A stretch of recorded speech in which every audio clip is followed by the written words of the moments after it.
The introduction of the printing press didn't just change written language, it changed spoken language as well.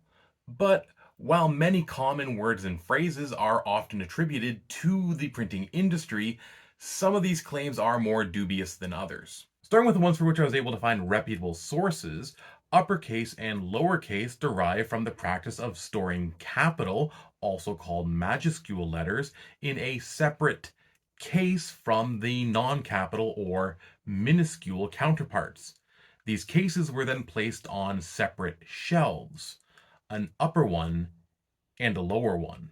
Stereotype and cliche both derive from the process of using pre-made plates to reproduce common words and phrases without having to set the individual letters every single time. This process, and later the plates themselves, were called stereotype, from the Greek for solid type.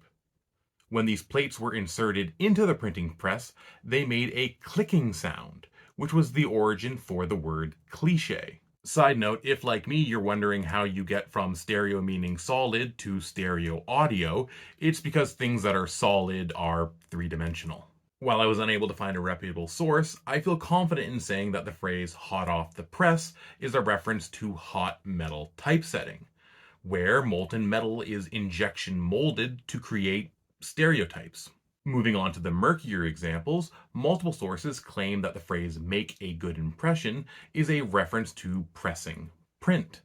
And while this does seem logical, I'm not convinced that it couldn't also refer to making impressions in wax or clay, and I was unable to find any reputable source to say one way or the other. Typecast is frequently claimed to be a reference to printing, perhaps to the aforementioned hot metal typesetting. But it seems more likely to me it is a straightforward reference to actors frequently being cast as a specific type. Minding your P's and Q's could be a reference to not mixing up the printing press's similar looking P and Q plates.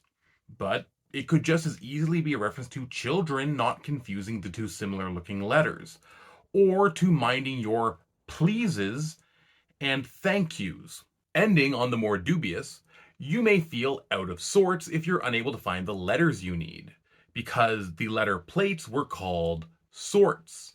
However, this usage of sorts is only attested from the 1660s, while the phrase out of sorts is attested from the 1620s, 40 years earlier.